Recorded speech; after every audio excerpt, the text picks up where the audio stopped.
welcome to the second episode of the review show. This is the EPL Junkies. Please hit that like button, subscribe, and share. Would be highly appreciated. We're here to discuss the previous games of the weekend. How are you guys feeling? I can see it's a full Man United house today. And one Liverpool fan, solitary. Good. We're good. Looks like the Arsenal boys bummed out this time round. I can understand why. The Arsenal boys had to run. They were going to get a lashing if they came in here. That's very true. That's very true. How you guys Kev on the call. Are you guys feeling good about the weekend? About the games over the weekend? Yo, for sure. Of course, a Liverpool. Yeah. Yeah, for sure. Yeah. Great. Anyway, guys, we're gonna. I'm not so great. I'm not so Say that again. No, I was saying I'm not so great. I don't feel so good. So, yeah. Why are you not great? Well, before we get into that, let's hold that thought. We're gonna come to that just in a bit. We have an action-packed show for you guys today. We wanted to start with the few games that started the weekend. Did any one of you guys watch the Brighton games? Brighton versus Watford game. Yes, I watched that. Okay. Very impressed by Brighton. But then again, Watford is captained by Cleverly, really.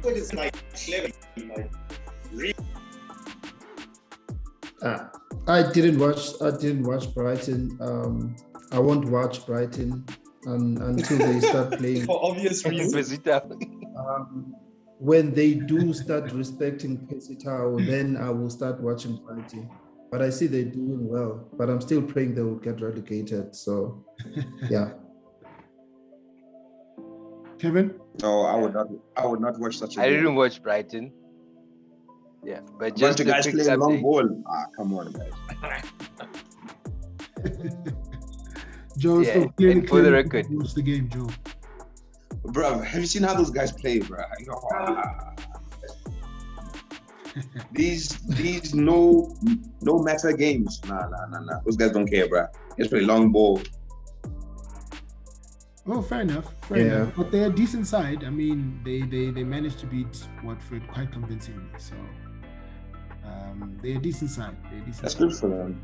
Yeah. How are they? Is that what you said also? Like how are they treating Pesitao though? You know? Look. I'm with you guys on that one. They need to get relegated because the treatment of Pesitao is Yeah, come on, man. It's out of line. Heavy defeat. Oh my God. In fact, they must get relegated, and then after getting relegated, because they didn't register him, they must dock them 10 points, so they get 10 points in the championship when they start. That's the kind of thing. But anyway, That's a bit extreme, but okay. I wouldn't wish that on my worst. Wait, I would wish that on Liverpool. I would wish that. Yeah. What the hell? What? This guy. Okay, moving on to the next game, the Aston Villa Newcastle game. Yeah, I saw there was a one-on-one, bro. That Wilson before Callum he went to Wilson. Newcastle. Which club was he at? Yeah. Oh, prior he was. Callum Wilson, He was at the. I think Newcastle. Wasn't Bournemouth? Bournemouth. He's at Newcastle now. Yes, Was it Bournemouth. Bournemouth? Yes, that's the club. They were guessing him when he was there. This man had chances.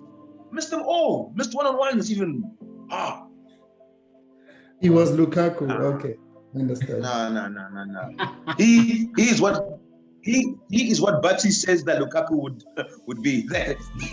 He's what Batsy thinks that Lukaku looks like. But did you see? Okay, we're gonna come to Lukaku's misses over the weekend. Yeah. Sorry. No, it's cool. I hear you. Because Lukaku did miss during the Chelsea game, but we're gonna come to that. But did you watch the game? I didn't watch the game. I saw the highlights though. I think Ings is gonna be a super striker this season. starting to, because I thought Villa would start struggling after they lost the 100 million men. But it seems like Ings might take a little bit of the load that he carried, and he will score a couple of goals for them. And they did make some good signings. So I don't think Villa will struggle as much as we think they will without Grealish. I was impressed with what I saw when I watched the highlights. So yeah. Okay, Nana, yourself? No, I didn't watch the Villa game. I just saw the highlights. Quite a great wonder goal. But I think also just following up on some of the other shows, you know, it seems a common worry for Ings is if he can stay fit, because apparently he's quite an injury-prone striker. So and he's also getting older, eh? Yeah. So the recovery time's not going to be the same if he gets injured this time. I didn't watch the game, but I did see the highlights. Obviously, Danny Ings stole the show. What I have noticed about him is that, you know, he does well at these lower teams. I'm not sure if he's a striker that if you had to put him in a 5 top team, he would perform. Okay. Well, he's proven he could perform. So you pretty much on. Well, at Liverpool, he was very injury prone. Then we loaned him out to Southampton last season. So he moved to Southampton. He started banging in a few goals. Now he's moved to Aston Villa. Fair enough. Banging in a few goals as well, and at Burnley. So it seems like whenever he's down there, if I can say, the bottom half of the EPL, he seems to be finding his rhythm. You know, he looks like a guy who's got the potential. I'll say this, just to add on to what you said, just to I guess dispute what you said. I think that depends on the era, right? The reason why I'm saying that is because if you look at the United era when Lukaku was sole striker, I don't know if I would have minded if we had a Danny Ings, dog. You know, like when that guy's doing the nonsense, bring on Ings, bro. Like he's gonna do a job. He's gonna do a striker's job. If he doesn't get you the ball, he'll still play like a striker. He's not gonna mess it up. You know, so in that era, I would have liked him to have seen, and I think he would have actually performed in a top 6 side at the time. But now, as the game has evolved, I see what you're saying. I don't think he would be able to either. Yeah. Fair enough. So looking at the first 2 games, and you know, Villa doing pretty decently. Where do you guys think that Villa will end up? They'll probably be a top 8 side. I don't see them breaking top 4. Top 4 looks too powerful this year. Actually, top 6 looks too powerful this year. I don't think anyone else is going to break into it. Wait, Joe. Where did Villa finish last season? Wasn't it 5th, 6th, something like that? No. Where were they? I'll tell you now. I don't know. That's what I'm asking. You've been very generous. You've been very generous. Finished 11th last season. Aston Villa finished 11th. Yeah, I reckon they'll be somewhere. You're giving them top 8. Nah, bruh. Yeah, I'll give them that again. 12, 13. Yeah. So I think Villa will be 10th. Arsenal will be 11th.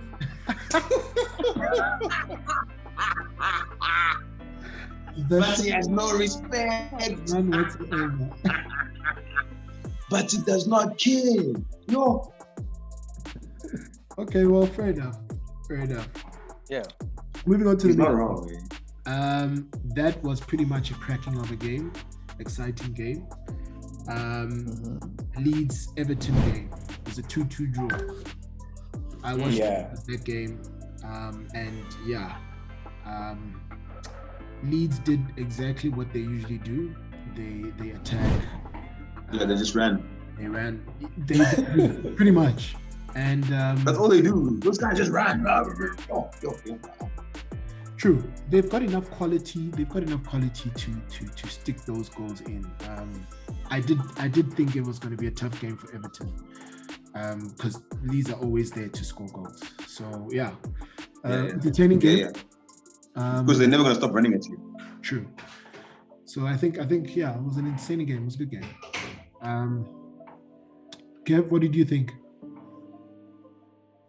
Look, I think it was on the last podcast.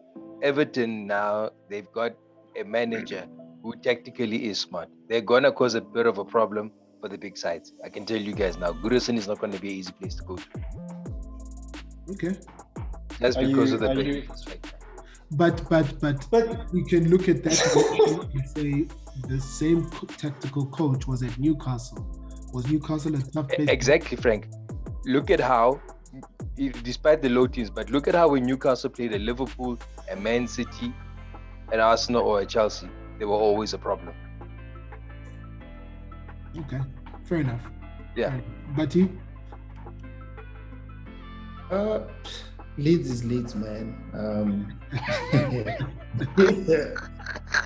Leeds is Leeds. They just a naive team. I don't think they understand that they in EPL. Even last season, it's the same.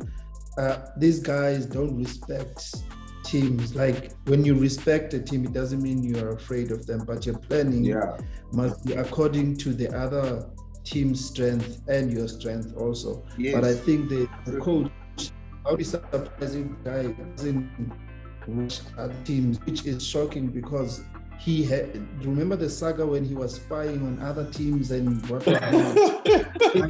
it's amazing that their coach would go to those extremes, whereas he's not going to make any plans to mitigate or play to make sure that he nullifies your strengths. All he focuses on is to attack and attack and attack. But to be fair to them, the past game they were better because Phillips was back, and they really played much better than how they played against United. But all in all, Leeds to me they will always be Leeds. Okay, and what's your opinion of Everton? Everton, yeah, they look much better than what I thought they would be like after losing their coach. They're not as bad, And Richarlison, I'm still also impressed by the guy. I really would wish one day maybe he might be a United player, even if he's not a starter, as a backup striker, because at the moment, yes, we do have strikers, but it's not a long-term thing. But yeah, for me, Everton, they're not as bad. They were not that bad in that game. They played well. That's basically it. Joe, do you agree with that statement? Regarding Everton, I'm a bit indifferent, because like to me, Everton, like when I think of Everton, like it feels like they also just play football just because they're just happy to be in the league, you know? So to me, I'm very indifferent to them. I don't care where they finish. I don't care who they beat, you know, like they don't do anything else. They don't challenge for trophies. They don't, you know what I mean? They just exist. Leeds, I just want to add on to what Bati said, like about the whole respect for the league. I hear what he's saying, because like when I watch them, like it's like, bruh, you can't keep playing like that. You're gonna get beaten, you know. Like this isn't championship, bro. You can't run at City like this. You can't run at United like this. We are going to outrun you. We are going to play around you. You know what I mean? Like just have some respect for the league. Like adapt, you know. Because at the end of the day, you're a big team in terms of your brand. You know what I mean? But you continue to play this fast pace, running at each other without real like thought as to like where are we exactly? What kind of physicality are we facing? You know, things like that. That's why they can play exciting, but when you watch them, you're like, these guys. That's why Batu said they just Leeds. So yeah, that's how I feel about it. But like in terms of finish, I see Leeds maybe finishing 16th, somewhere there, just surviving. Okay. And then Everton probably 12th. So just before I come back to that point, West Ham has... Or 9th, between 9th and 12th. Currently, they are leading 1-0. against Leicester City. Who's at home? Who scored? West Ham's at home. Okay. West Ham's at home. Tell me Antonio scored.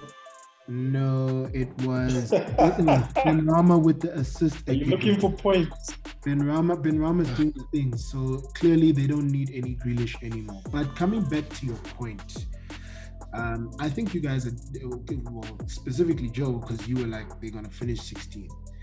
To be fair, to be fair to Leeds, they were doing exactly what you said that they shouldn't be doing for the whole season, which is run and attack. And they finished 9th. Okay. So for a team to be constantly doing that, especially with the average type of players that are punching above their weight, I think they've done a great job.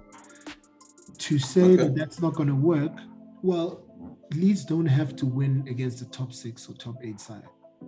Their mandate is to stay in the Premier League. And I think the kind of football that they play is decent enough for them to continuously stay up, because they will trash most of the smaller teams. They will beat. I just want to wait. Yeah. I just want to counter what you said, and I want to pose it as a question, Raw. Well, kind of a question, but more of a statement, I guess.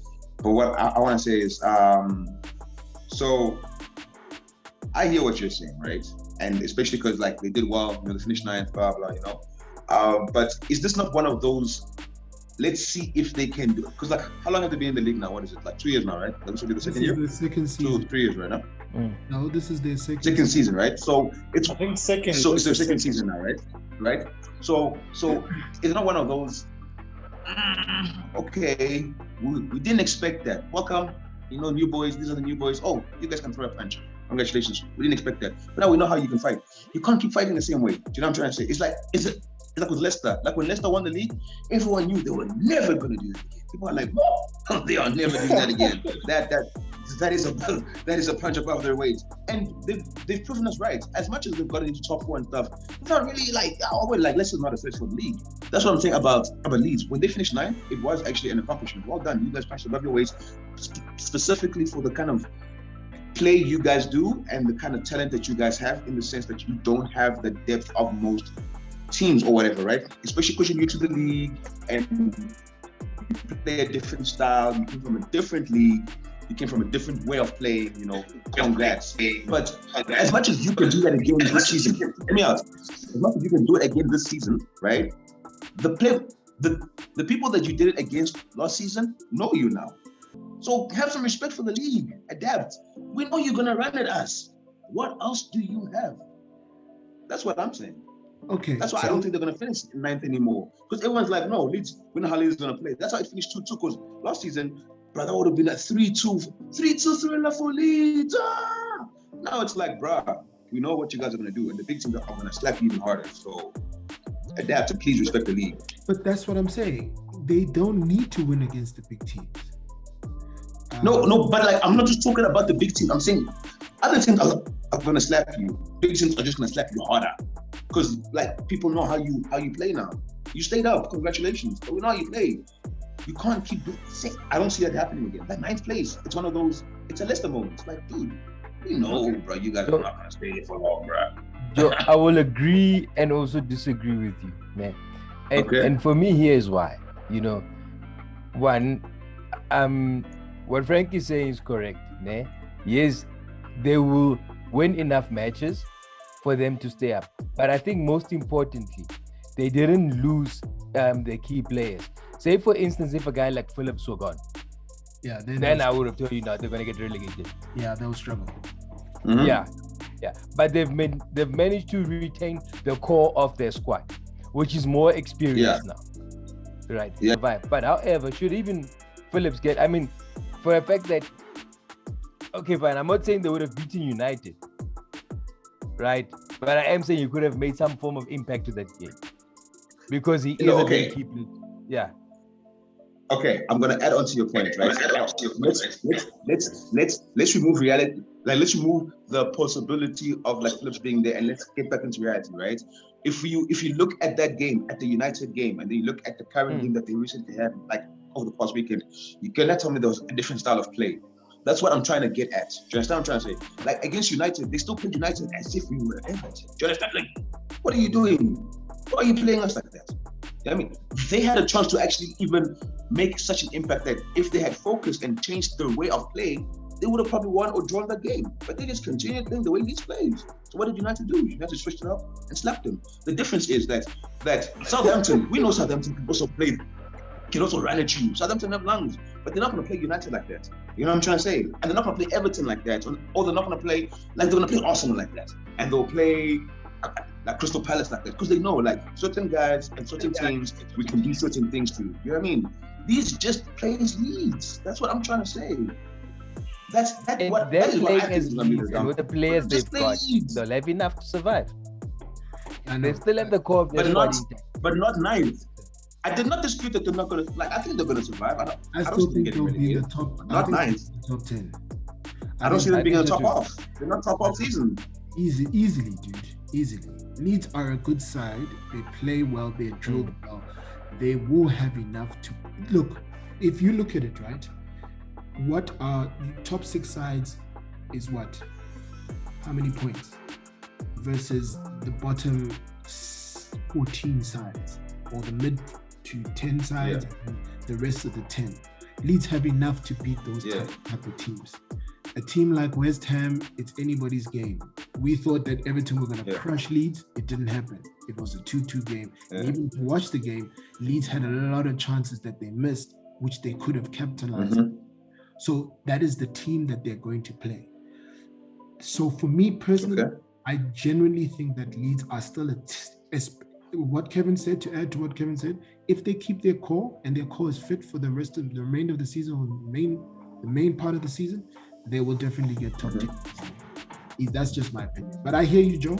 I hear you, and you're. I hear you guys. I have high hopes for Leeds, guys, but I feel like people adapt to new guys all the time. That's how new guys don't survive, because they don't adapt. That's true. And Nana, you haven't said anything. I didn't watch the game, so I saw. He's loud. I do not care. I'm here to tell you right now. But look, I don't think Leeds are in trouble of relegation or anything like that. I think they'll be there 12th, 10th. No, I know no one said it, but I think we're really discarding them simply because of how they play. And in the end, it kind of evens itself out. I agree. Because they could go the safe route and still struggle. It seems to work for them. And what's their mandate? Don't get relegated. I think we need a team like Leeds, guys. It makes the league exciting. They are the team that are a dark horse in every game. You don't know what they're going to produce today. Today is that day. They can give. They are the 2008 Fulham. Fulham, no, dude, that's disrespectful. What are you saying? Remember when Fulham was balling, guys? Remember when Bobby Zamora? With Bobby Zamora. With Bobby Zamora. I still remember that kid. Yeah, okay. All right, fair enough. There was that period. Anyway, moving right along. Crystal Palace and Brentford. I don't think anyone wasted their time with that game, so. Nah. You know what, You know what's crazy? I don't think anyone here is going to watch a Brentford game unless it's against a team that they want Brentford to possibly beat. Because I don't care about Brentford. But like when they play against Arsenal, I watched the full 90. Full 90, guys. Same here, bro. What was the score? 0-0. No goals. Absolutely no goals. I'm disappointed though. Oh yeah, it was Patrick Vieira's first point, right? Something like that. Yeah, it was. The noise about Tony. Yeah, Pati, you were saying? I'm saying the noise about Tony. When I watched him against Arsenal,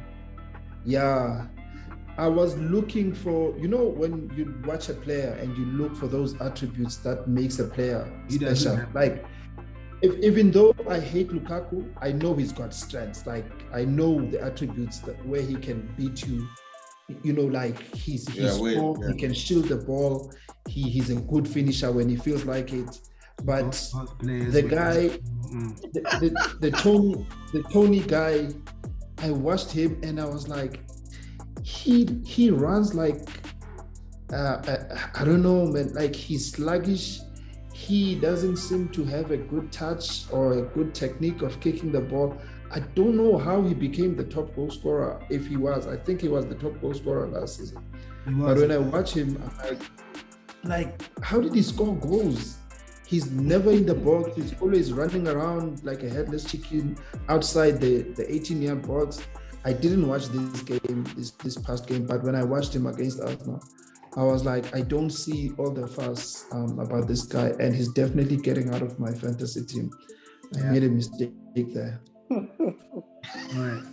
Fantasy's messing with you, bro. Yeah, Nana, did you watch the board draw? I'm sure you didn't. No, I didn't. Okay, Kevin, you? Nah, I didn't. Okay, fair enough. I didn't, but I saw Zaha miss the 1-on-1. I'm not surprised. I think Crystal Palace will get relegated this season. you reckon? Yeah. I will say. I don't think you think. I think you're hopeful because you're sick of them all surviving. Okay, hold on. What one at a time? What you saying, Joe?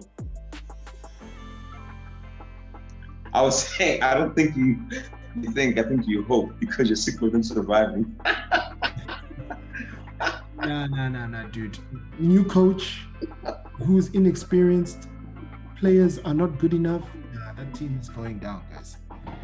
Nana, you were saying something. Those guys are survivors, bro. Those guys are not going to get relegated. Those guys are going to finish 17th again or something like that. Watch. Palace is getting, unless they fire the coach early on, they're getting relegated, guys. I'm saying he'll be the first manager to get fired. Hectic. I genuinely think so. Okay, if you guys,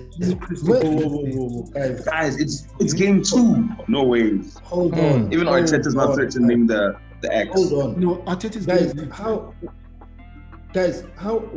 where is this judgment coming from? Like, Dog. have you been, What do you mean by like?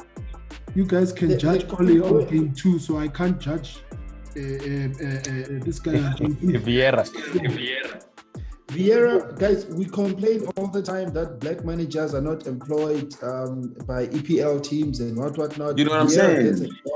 Next thing, after 2 games, Crystal Palace is getting relegated. Hey, but just because you're black doesn't mean that you should get support, bro. If you suck, you suck. The responses are based on his results. How does he suck after 2 games, guys? No, what I'm saying is if he sucks, right? But right now we can't judge him. But you are judging him. You're saying he will get relegated. Like, no, that's why I'm asking. Oh shit, we ain't saying shit, but the host is saying everything. Where are you basing your opinions about him getting? Come on, guys. Do you want my answer? Yeah, let's hear what you have to say, Frank. Yeah. In the 2 games that I have watched Crystal Palace, I have not seen anything warrant them staying up. Zaha looks like a shadow. They don't look like they know what they're doing. There's no direction. The team just looks lost. It doesn't look like anything like an EPL team that would stay after 2 games. That means Arsenal is getting relegated also. Yes. Currently, if they keep with that coach, they're going to get relegated. Right? Okay, then. So, and Frank, Arsenal are going to get relegated if they keep Arteta. Dude, have you seen how, for the first time in their history, have they not scored a goal in their first 2 opening games and lost those 2 opening games? That does not happen in Arsenal's history. It's happening now. Arsenal have never been relegated. They'll be fine, guys. They won't get relegated. No, if they keep that coach, they're going to get relegated. No. If they didn't get relegated last season, why would they get relegated this season? Because, one, they now have lost the dressing room. He's now bringing on players like Lacazette and Aubameyang only because now he wants to save face. You think he's going to start them next game? There's issues there, right? Yes, but okay, so it's a fact that if a manager is performing poorly, usually they get fired. So, but even if he doesn't get fired, my point is they are not the worst of the three that will go down. There's no way Arsenal Football Club can get relegated, guys. Let's wait until there's always the first day. No, there's always the first very thing. But I agree, they're not gonna get relegated, but they're definitely gonna not finish top 10. They're gonna struggle, yes. Okay. But not because remember, you must also remember most of these guys, I mean, it's unheard of, but it's in their contracts. I mean, you get relegated, your salary gets decreased. And, you know, yes, they're not on like exorbitant fees, but they won't get relegated. I think just beyond that, I think a lot of legacy teams know how to survive. And what I mean is like teams that you just expect to just be in the Prem. Do you know what I mean? Arsenal, Liverpool, United, City, those guys aren't getting relegated, bro. They'll finish 16th at worst because they had a terrible season or whatever. But they're not gonna get relegated. If VAR must pull some stunts, save them. We're coming back to Arsenal. We're coming, because it's going to be a long discussion about that team. Anyway, sure. 5-0 City against Norwich with no striker. Not surprised. I'm sure you want to go first. But I said it last week. I said City will be fine. You guys were all up in my face. Yeah, you know, there's things that are called flukes. This is one of them. 5-0. Guys, it's also game 2, eh? Can we relax? My God. Yeah. Oh my God. It's game 2. So no one's going down, no one's going up yet. So, we will know for sure after game 10. After game 10, we know who's going where. Yeah, it's still early days. But I would tell you this. If City had played if I can say even Southampton, and they were as organized and as shaped as they were now against United on the weekend, right? And they had no striker, I don't think that's a game City would win. Guys, what do you mean they had no striker? Wait. I think let him start again. Jesus started, didn't he? Or am I mistaken? Yeah. Does Gabriel Jesus not exist, guys?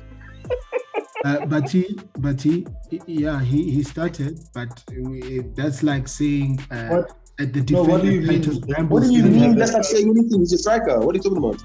He's a striker, isn't he? What are you talking about, Frank? Wait. Okay, wait. Okay, wait. So, Bati, when they say Lindelof is starting, are you gonna say, well, yeah, he's a defender, isn't he? He is a defender. You can't say, but you can't say United played without a defender. Bro, if United was running around saying, "Oh, there's no defenders," I would rather play with 10 men than play with Lindelof. That's the point he's trying to make.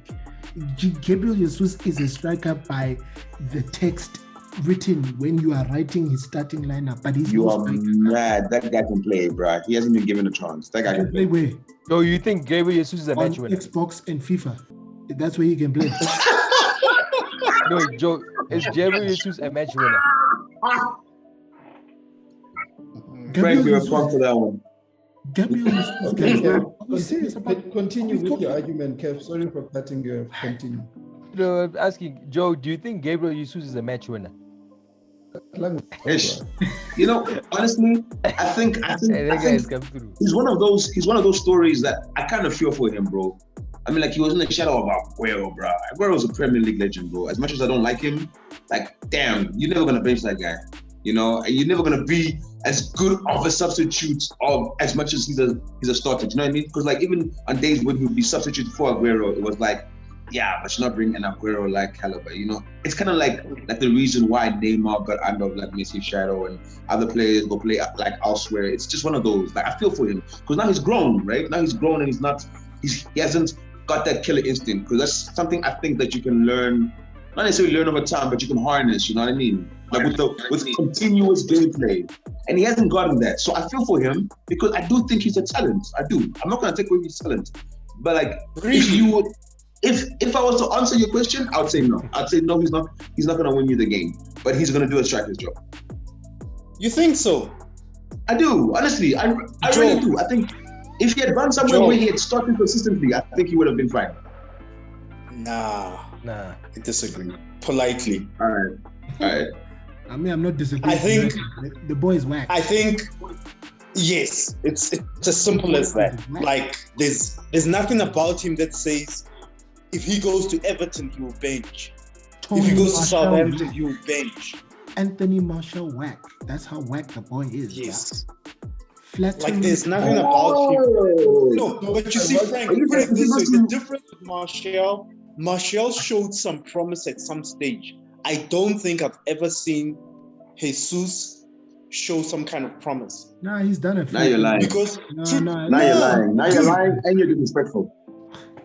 Dude, as you said yourself, Jesus would come on for Aguero when the game is won already. Yes. Or when they need a goal.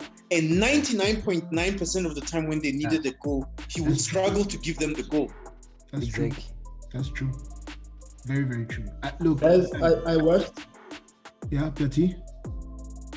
I watched that City game, and yeah, I do agree with Nana. By the way, Jesus is an average striker. Very average. Coming back to the game, if guys, I the first two goals for City for me, I think that's what opened the floodgates of the other three goals. Yep. And according to me, it's my opinion, they were lucky goals. And I think Norwich just...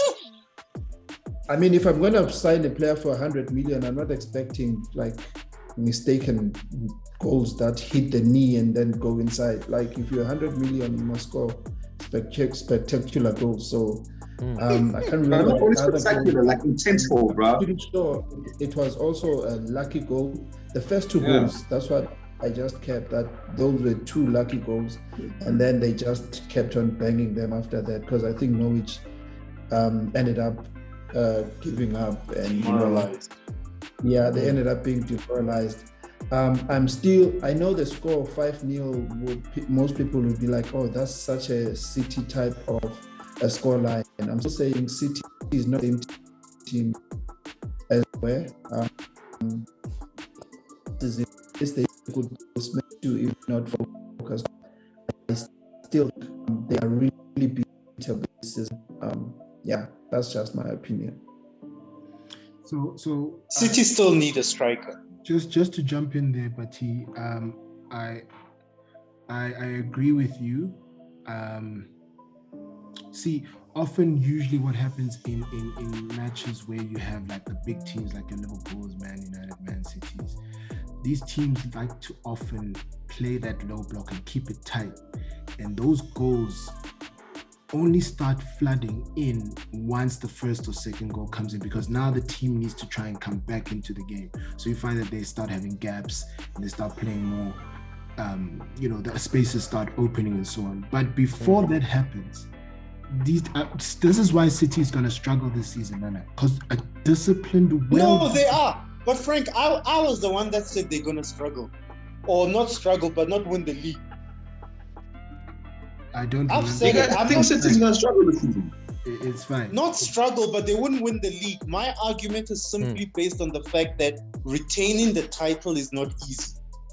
Yes, okay, I agree. Yeah. So that is what my argument is based on. Whether they finish 10th or they finish 2nd, it's going to be difficult to retain the title. Like any other team, that retaining the title is hard. But the problem is City have not done enough in the positions they need most, and that for me is the biggest thing. I agree with that. You can't let a striker like Aguero go and not replace him and expect that this guy has not had an impact or is not going to have an impact. They did that with Vincent Kompany and they had an impact. Now Diaz has come in, the replacement is there, and all of a sudden things change. Now you let go of Aguero, and then you think, well, Gabriel Jesus is there, and because we won without a striker, we can do it again. Yes. And that is the... He needs that striker. He needs. Absolutely. Absolutely. True. Kev, did you watch the game? Nah, just watch the highlights. It was expected. Okay. It was expected. Typical Man City performance, but it's not. How do I say this? Still early. Let's not be thinking they're running away with it. No. Fair enough. That's fair. The confidence. And The confidence. Norwich, guys, Norwich, do you think they're going to stay up this season? No, Norwich Yeah, getting they are. relegated. No, they're gonna stay. No, So everyone thinks they're getting relegated. Okay. All right.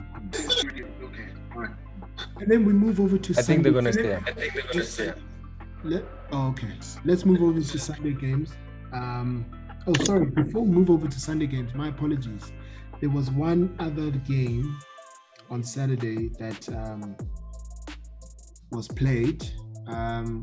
Was a decent scoreline, convincing performance. Liverpool 2-0 against Burnley, but I did say that it wasn't going to be a walkover. Burnley is a team, very well disciplined.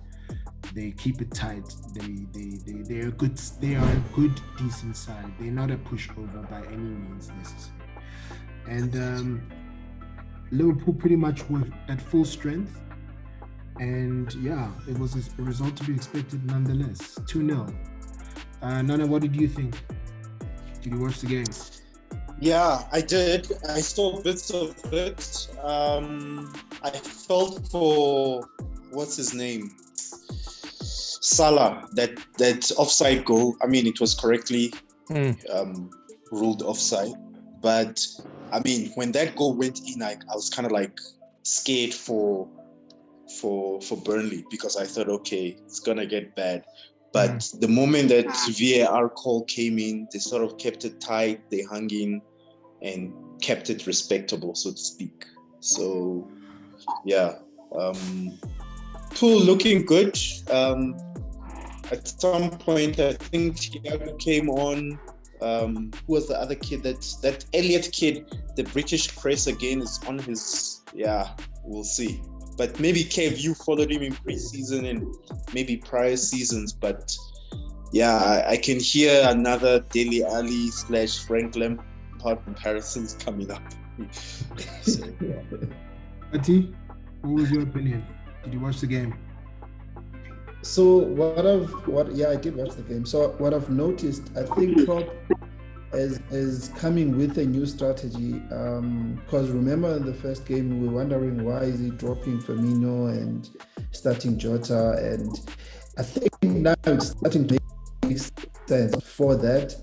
I think Klopp is realizing that Jota is much more clinical than Firmino, and he's not going to waste chances as much as Firmino. So he's going to bring Jota on in the first half or so that if they do get chances in the first half, at least they will lead, because Jota is going to bang those chances. And then bring in Firmino to interlink with Mane and Salah in the first half and play that beautiful football. So I think it's first half, play ugly, bang the goals. Second half, let's gel, let's be fluid like we normally are. So yeah, that's what I've noticed. I must say though, I'm really impressed with that left back boy. What's his name? Tsimikas. Costas Tsimikas. Yeah. He looks the real deal, hey? That boy, he looks proper. I think I even, God forbid, I was praying that this boy, that Robertson, the main left back would stay injured for a couple more weeks so that I can get to watch this boy. But it's sad because I think in the next game, I don't think he will start. I think he will be dropped. But I'm impressed and solid. I think Chelsea, City, United, those are the teams that I see that will be competing for the league this season. And I think with Van Dijk back, yeah, it's gonna be hard to compete with Pool. But yeah, I was impressed with the way they played. Kevin, do you think Tsimikas will get the bench? And what did you think of your team's performance? Solid performance. Like I think last week predicted 3-0, in fact, but I didn't think it was going to be like a 5-0 or complete walkover. The left back, he looks okay. Another shrewd purchase, I must say. I think under 10. Under 10 million. And a very shrewd purchase, I must say. I think for us, the test will come in January. When we lose Mane, Salah, and Keita due to the AFCON. Yeah, due to the AFCON. If we can survive that period, if we can survive that period, we'll see what happens then. But I can tell you now, you won't survive that period. I even forgot about that. You guys, you are out of the run. I even forgot about that. Oh, it's over for you guys. If we can survive that period.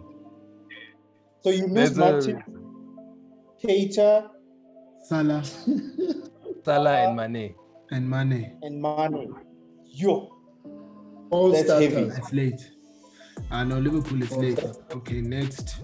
Joe, what did you think of Liverpool's performance? Did you watch the game?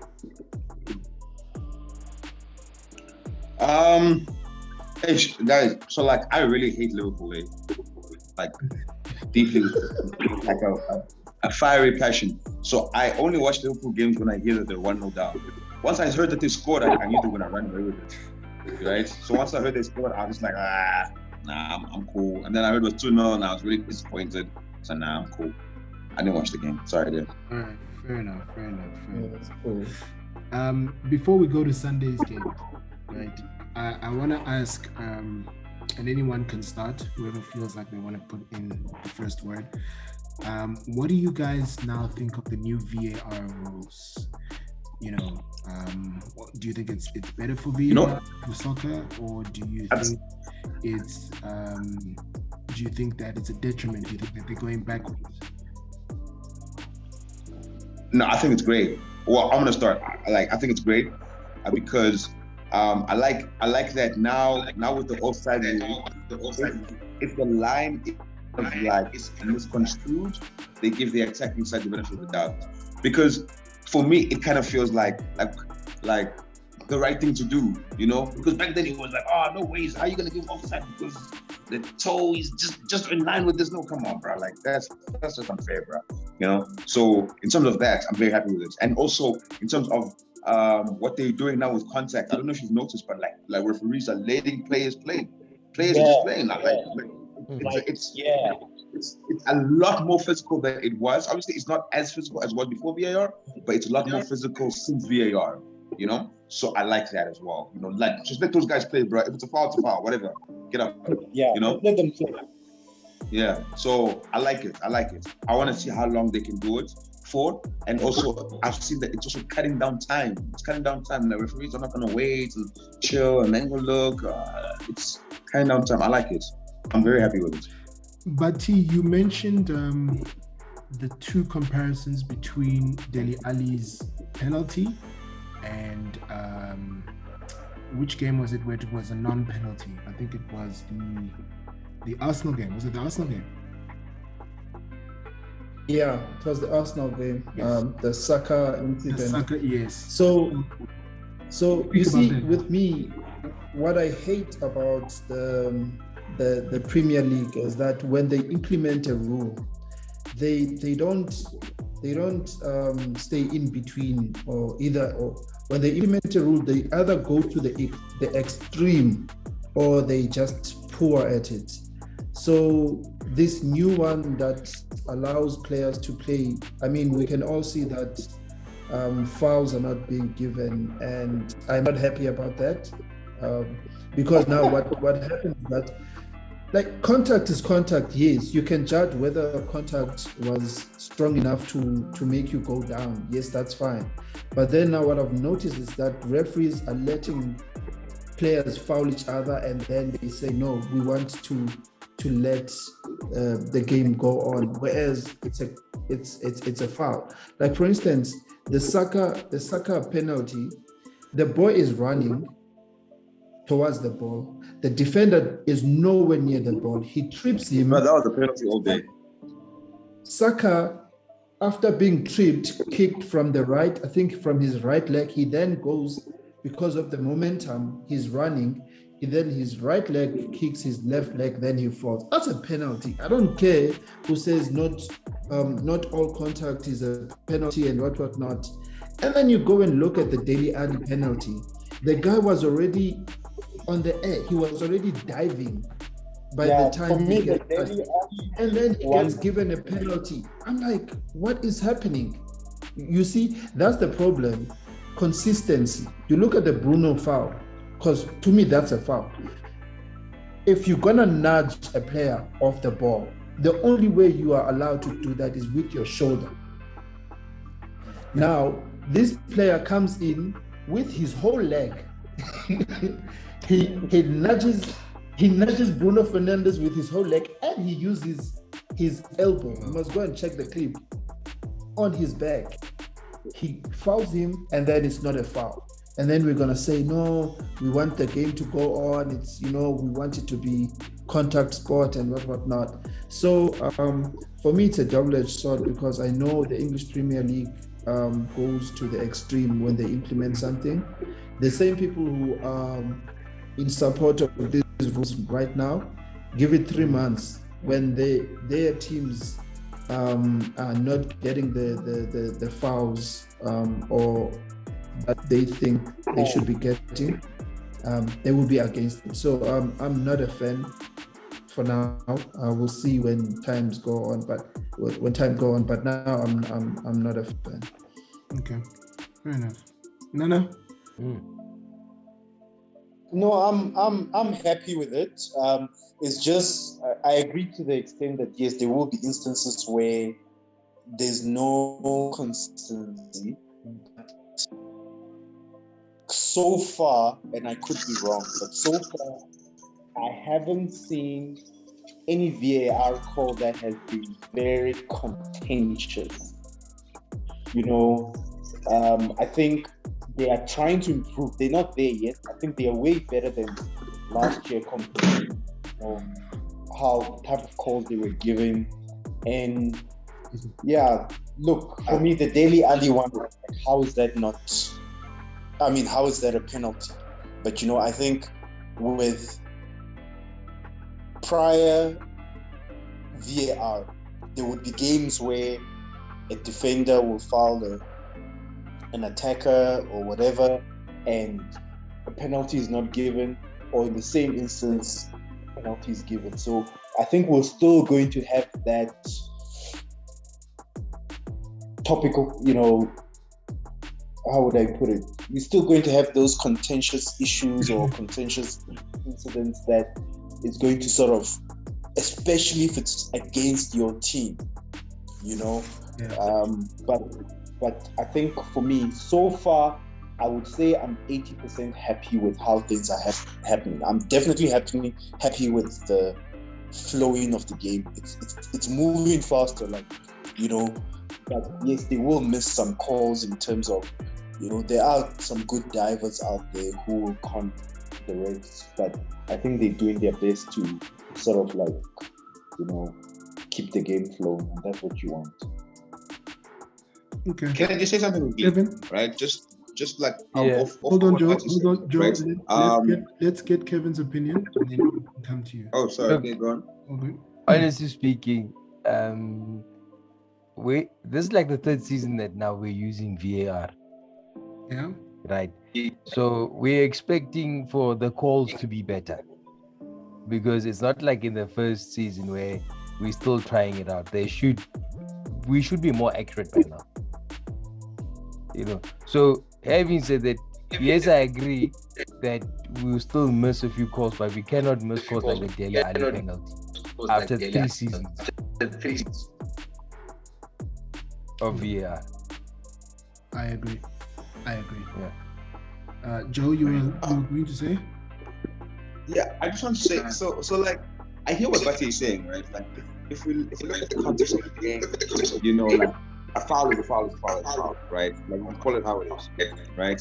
But like, on the flip side of that, just because you got fouled, that don't stop. You know what I mean? So I think it's very contextual. In terms of what happened in Saka, like I agree with you, that was foul.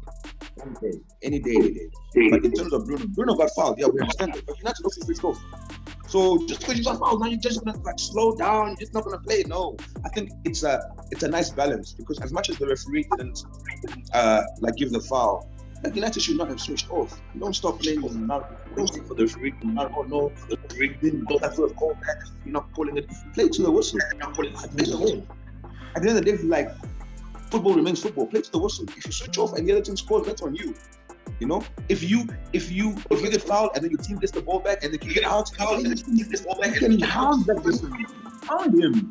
You know, but after that, I'm sorry, bro. And also another thing that we keep bragging about the Premier League is, oh, this guy won't survive here, this guy won't survive because the Premier League is this too much. Oh wait, now the Premier League is showing us. Okay, show us then, Bruno. That's what I'm saying. But Joe, that sounds a bit harsh, because a foul should be a foul. Because I understand what you're saying, but what I'm saying is we understand football as men. We understand that in football, referees are not always going to give a foul. That's why before VAR, we love football because of the human error. We love football because how did he not see that? That's obviously a foul. But we also love like successful teams because they knew how to play through that. If the referee's not on your side, Joe, you're on your own. I don't love football because of those things. I love football because my team wins and scores. Don't come and bring those things on. 2-0 to West Ham. Antonio scores. This is what I'm saying, right? So what I'm saying. It was a foul. I understand what Bati's saying, but Bruno should have gotten up. Bruno should have gotten up, and the team should have gotten the ball back. It's a foul. We understand that, but you play to the whistle. If the referee's wrong, hound him. If not, goes. Bro. This new rule. Let the game go on, let guys be. It's a contact sport, but if it ends up the foul, that like one, and it ends up being a goal, I still feel like VAR should review it and take a look at it and make a decision. That's just my opinion. You know what I think bothers the regular human being to VAR, right? Is that we are watching the same things the referees are watching, and we're deducing that's a foul, and they're saying nope, not a foul. We're like, how did we not see that? I think that's the frustrating thing, because it's not like we're in the game with the regular referee. The referee gets caught up in the movement of the game and stuff. But you're watching from a television, so you're seeing exactly what we're seeing, and you're not calling it. Well, what's going on? But and he probably has 20 more. He probably also has 20 more angles that we don't have. Exactly. Guys, I think Nana. You could have an input on this. That just a normal TV ref, because I think the principle is the same that you see in rugby. How many calls that are very, very marginal? Or where you can even see, no, this guy did ground it. But the TV ref will still say there is no sufficient evidence of the ball being grounded. And to make matters worse, in rugby, they even introduced the TV ref way before VAR came into football. Mm-hmm. But they they're also not getting it 100%. Exactly, but there are calls because it's been there. Like you expect, guys. No, this you should be getting this right. Yeah, but Nana, PMO in rugby doesn't necessarily get it right off the back of a wrong decision. They get it wrong, or they don't know because there's not evidence. There's a big difference. With football, I mean, if we watch the Bruno foul over and over and over again, that is a gray area. Because the thing is, one will look at it and say it's a foul, one will look at it and say it's not a foul. But whether a try is grounded or not, off the back of, hey, did he ground it properly or whatever. It's because what's in front of them in terms of the evidence, which you can see that the ball was grounded or wasn't grounded, is why it was against or for. But they wouldn't get a high tackle wrong, so to speak. Yes. They will never get a high tackle wrong. So they're good. So here's my thing. I think the point I'm trying to make is that since TV rep has been introduced, since it was introduced into rugby, it's still not 100% correct all the time. There are some contentious calls, and I think football has a longer way to go I agree. to sort of iron it out and get it to where we want to get it. But I definitely also agree with what Bati was saying, is that as much as I'm for football, the ball, the game must flow. A foul is a foul. We can't get to a place where, no, you must be a man. No, a foul is a foul. Or then we take the whole foul out of the game. Then we can all just kick each other. So yeah, that's my view. Because at the end of the day, you want to see the talented players, the creative players being allowed to express themselves. They can't express themselves if the consensus is no, be a man. Okay. Right, so yeah. Enough. So we're moving on to Sunday's games, and we will start with the reason why our Arsenal brethren are not here. They decided to go into hibernation, hiding, become a fish. So they've just disappeared like a void, a black hole. They're gone, nowhere to be found. 2-0 to Chelsea at the Emirates. Bati, what did you think about that game? The Arsenal fans that decided to run, that are part of this podcast, and started having excuses about coming on to the show tonight, we will find them $200 each. So now you're not giving us the chance. That's not great. But then coming back to the game, I watched the game. I think Arsenal was poor from the onset. Arteta is I don't want to say Arteta, my God. Arteta reminds me of players LBG and Jose. I think he's even worse than them. Like, the guy is just, let me just say, he's useless. I'm sorry. I understand why Arsenal fans are frustrated. And then was asked about his own personal performance, and he used the same word, dominant, which, by the way, will be my word of the season. Whenever Lukaku messes up, I'm going to be saying he is dominant because of what he said against us.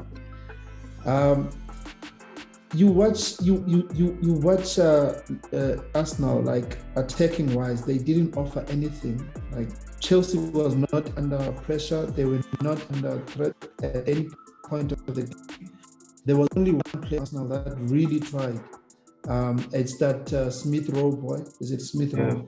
The number 10. Smith Rowe. Yeah. The boy is a gem. He is a baller. He doesn't deserve to be playing for Arsenal. If I was him, I would even go and join Leicester City. But how do you sign a defender for £50 million and then you don't play him? Because you guys can correct me if I'm wrong, but I didn't see Ben White. And you're going to be facing Lukaku. And the way Lukaku dominated that defense, it was sad, guys. It was sad.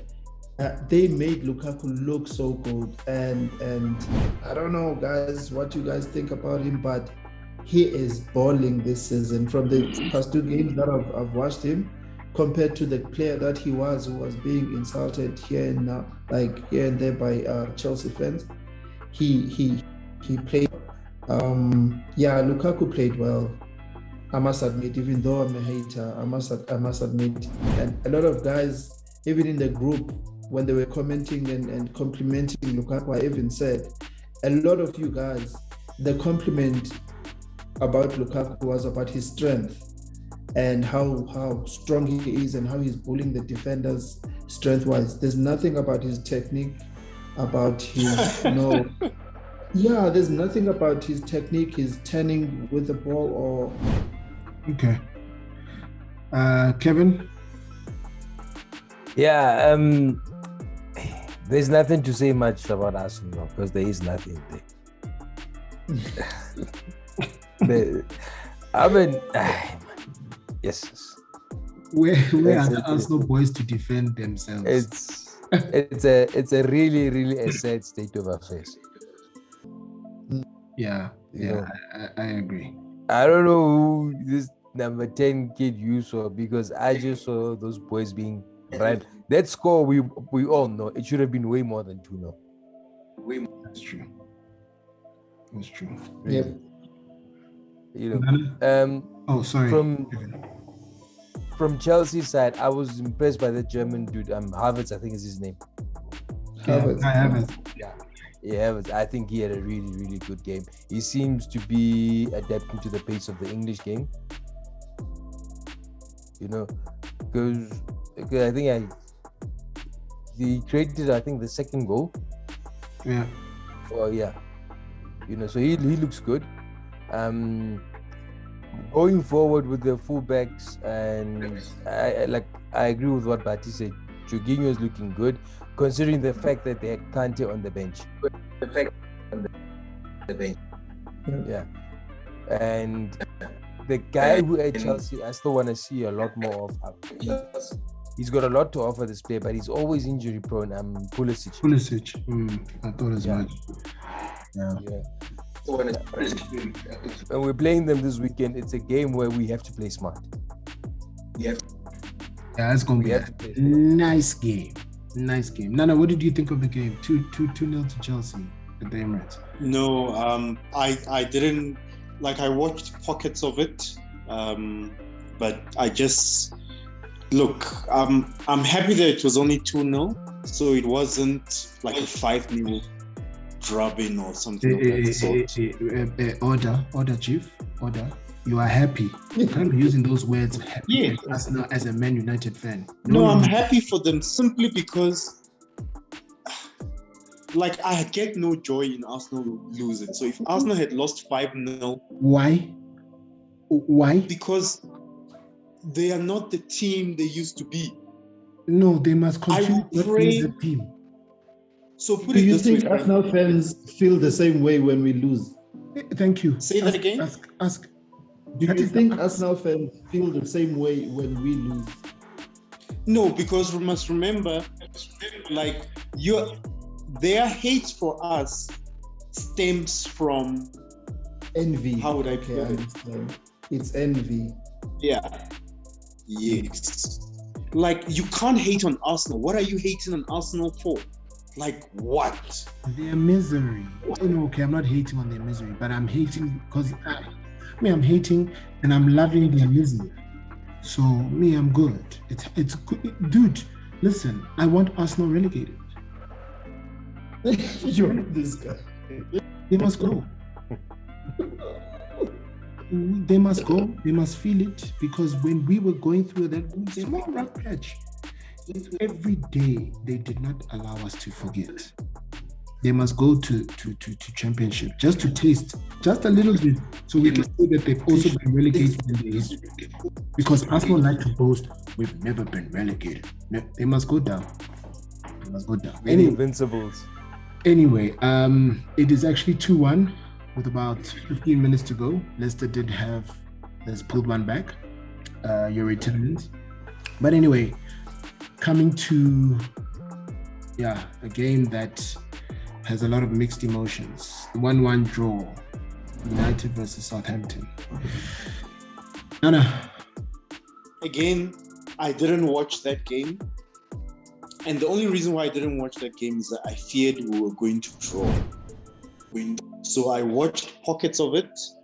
I'm not actually sure who scored our goal, but I was basically, I was moving around. I was doing some stuff, you know, but I just felt, the euphoria from the 5-1 is going to catch up to us.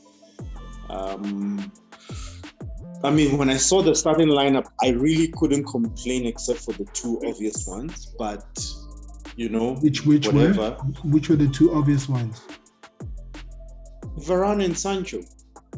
Oh, not starting. Oh, okay. I thought you meant the two that he changed. No, the starting lineup, because I remember I was asking the guys in the group any complaints, and I think that was the general consensus, like, you know, but my worry for United is that when Bruno or Pogba is not performing, they weren't. So I have no view on the game because I didn't watch it properly, but I will bet my last dollar that the coach didn't change the formation. You can correct me if I'm wrong. Did he change the formation when we were not winning? When we were not winning, he did. Well, he changed. He changed. I mean, he made substitutions. He did. He took off Matic and brought on Lingard and changed the formation. Yeah. Okay. But then I guess I'll give him that. I mean, my view is I feel like our plan B is not really a good plan B if we have a plan B. Well, look, that is my is worry. Only as good as the players that you have in front of you. Fair enough. Fair enough. And so look, personally, I think Ole did get his selection wrong. But you see, I always say it's very easy in hindsight to say X, Y, and Z, because even though fair enough, that's 100% yes. Yeah, that's very true. The first game, a lot of people were questioning the lineup, and then we chowed them 5-1, and then people were like, okay, yes, players. Okay, but why did he change the lineup? This is why I'm saying that in hindsight now we can ask that question. I remember having this discussion between Bati, and I remember calling him and saying, I'm not sure about this lineup. It's like, well, hey, he's going to get hammered if he doesn't win this game. Antonio scores to make it 3-1. Anyway, so yeah, he took out James, brought on Martial, he took McTominay, but he took McTominay out because McTominay had a bit of apparently an hamstring issue, so that's the only reason he benched McTominay. But either the players are good enough to come in or they're not, and if they're not, we need to find replacements, and we need to find because City can't be bringing on players like Bernardo Silva and Mahrez as substitutes, and Sterling, and then we are bringing on Fred or McTominay or whoever, Lingard. Like, sure, he did well at West Ham, but at United, it always seems that he has issues. So yeah, it is early days. I would have. One thing that I am 100% clear and concise about is Anthony Martial needs to leave the club. He's no longer good enough. He just does not want to play football. He wants the ball at his feet all the time. He doesn't want to work. He doesn't want to run into spaces. And as a winger, those are things that you need to do. And he's not doing that at all. As a striker, nothing. He just looked flat. He looked useless. He just didn't seem uninterested.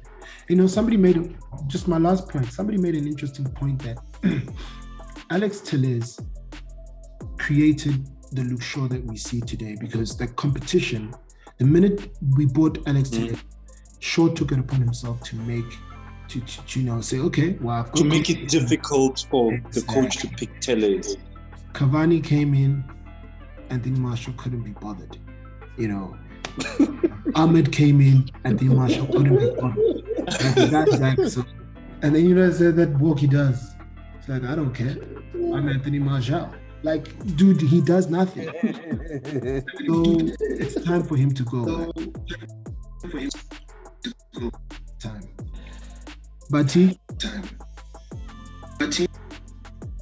So before I start talking, I've been waiting for this segment. I would just like to say to the viewers, if you have your kids watching, please send them to the room. The show is about to get lit right now. And also, guys, don't forget to like and subscribe and share. Okay, let's go. Hold on, Bati. Can I grab my popcorn, please? No, you don't have to, bro. It's fine. Guys, I understand. I think Ole has this deep desire to prove everyone wrong. And when a coach does that nonsense, the team ends up suffering, because now it's the team, it's the fans against. How do you start flipping Lindelof when you have a world-class defender like Varane? How do you start Martial when you have Sancho sitting on the bench and people say Sancho is unfit and this and that? How is Lukaku and Grealish starting at City and Chelsea when they join United? About our player being unfit, and how is he gonna get fit not playing him? Guys, if you're gonna play Matic is slow. He wants to take a couple of touches before he passes the ball. He slows us down, and you play him along. You play along a player that shouldn't even be playing in EPL, because I really think Fred is useless. Guys, so disappointed at Ole, and if he continues like this, it's not gonna be so nice.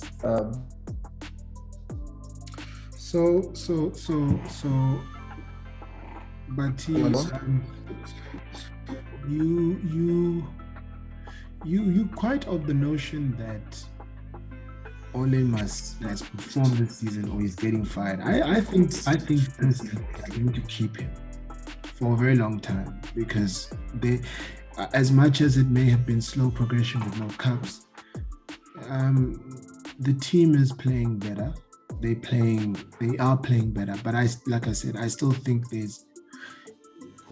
I see what Ole is trying to do, but I think we still lack a lot. I mean, we cannot play the ball out the back. From defense to midfield transition, we have people like Matic and Fred. Why are they still there? We cannot sell players. That's another thing that I hate about the team. I'm not sure if it's Ole's fault. How does he have a right to deny Varane the number 4 jersey? Why is he still there? You understand? Hey man, your guess is as good as mine. Kevin, you have any say on United? One, going back to what Nana said, 5-1 before it. You know, I think it was 2 seasons back. Klopp once said something. You'd rather win 5 games 1-0 than 1 game 5-0. Yeah, I'll take that too. Yeah, but it's not like if there are 5 goals available, you say no. But you see, here's the thing, Nana. I think what he was saying is, win the games you're supposed to win. And that's a match United was supposed to win. Yes. But that is a game. Guys, Southampton is a tough team. One. No, Frank. No. No. Stop. No. Okay, you know what? Let me just say something. His starting event was just wayward. It's something that he shouldn't have done, like starting Lindelof, Fred, Martial. You should have smashed them, man. Okay. I wouldn't say you should have smashed them, but I will say you should have won the game.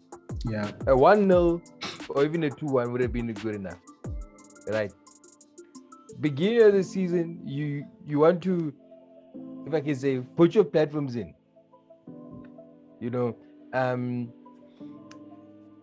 Start off well. Win your first 5. Consolidate your points. Your first 15, consolidate your points. Because we all know when it gets to December, that's where it gets really tough. Because when we get to the second half of the season, the relegation fighters, they start fighting. They really start fighting hard, right? Because that's all United should have had to do is win the game. And then on Sancho's point, I'm not sure what Ole's policy is, and what do I mean when I say that? Forgive me, I'm basing this on Liverpool. We've seen Klopp when we bought the likes of Fabinho and some players. He took their time introducing them to the team.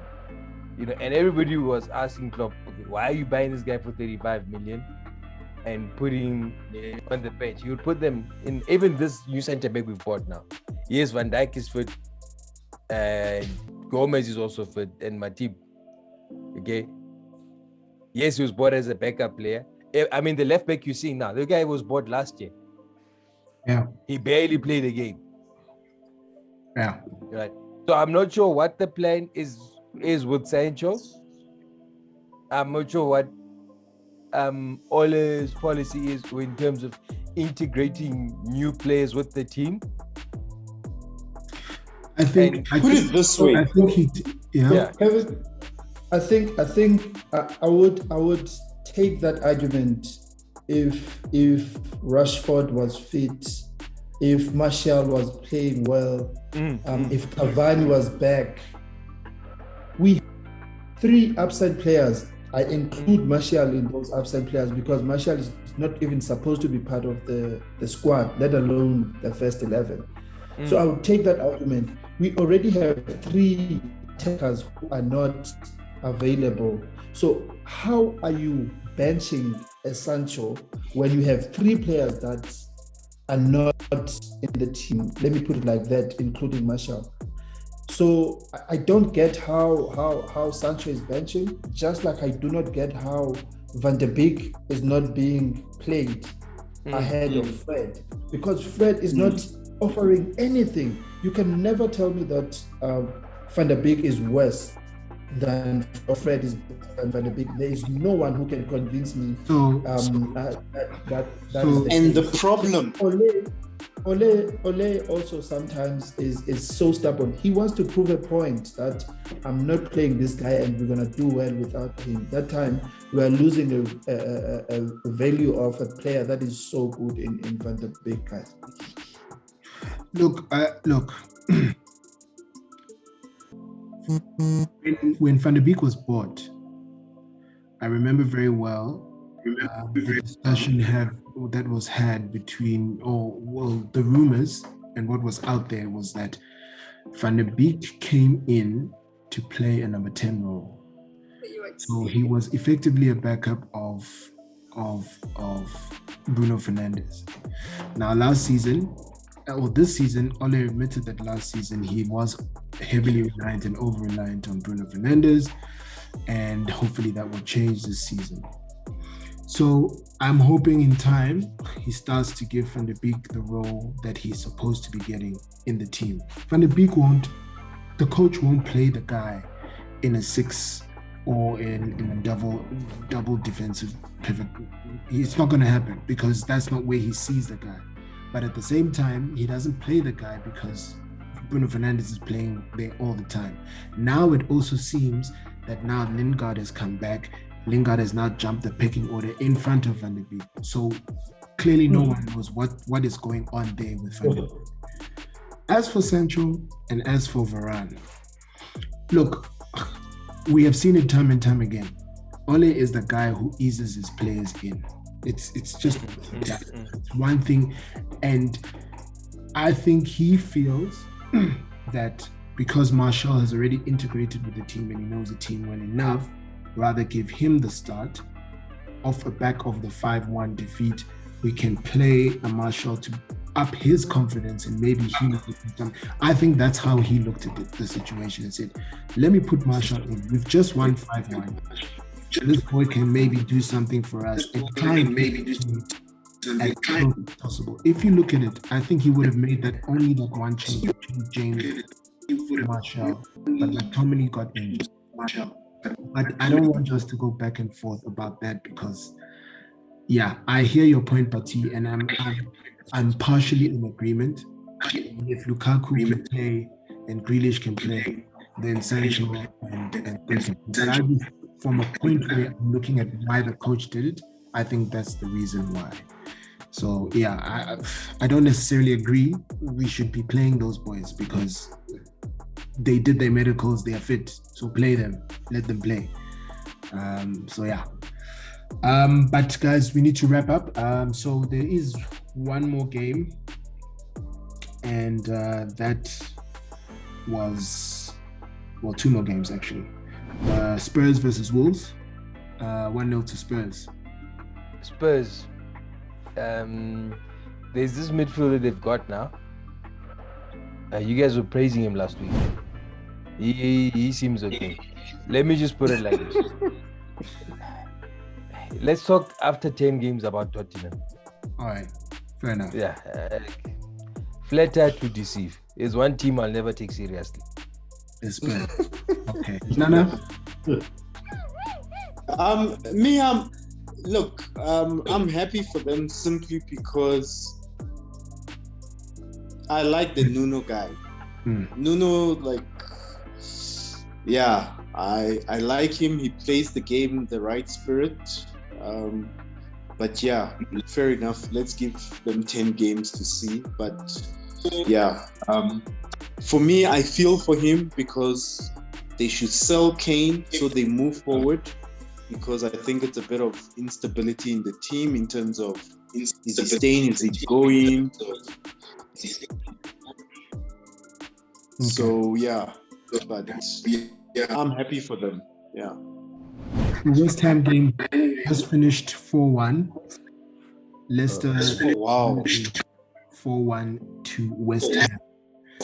Leicester getting a red card in the first half. So yeah. Looks like David Moyes is doing the things, Kev. Yeah, well,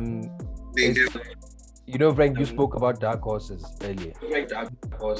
I think we mentioned that Fulham team of Bobby Zamora and me,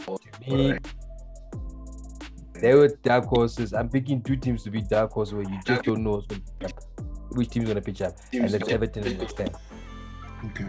You want to very quickly? I'm happy for David Moyes. West Ham also try to play good football. They try and score as many as they possibly can, and I think that's what happened there. So yeah, whether they're a dark horse or not, I don't know. Okay. Time will tell. Guys, we really thank you for joining us again for another great show. We're going to catch the next one this week, the preview show. Yes, for all the next games that are coming up. But thank you very much. Don't forget to like, subscribe, share, all of those shebang things. And we thank you. Until the next one. Peace, guys. Peace. See you later. Wait. EPL Junkies.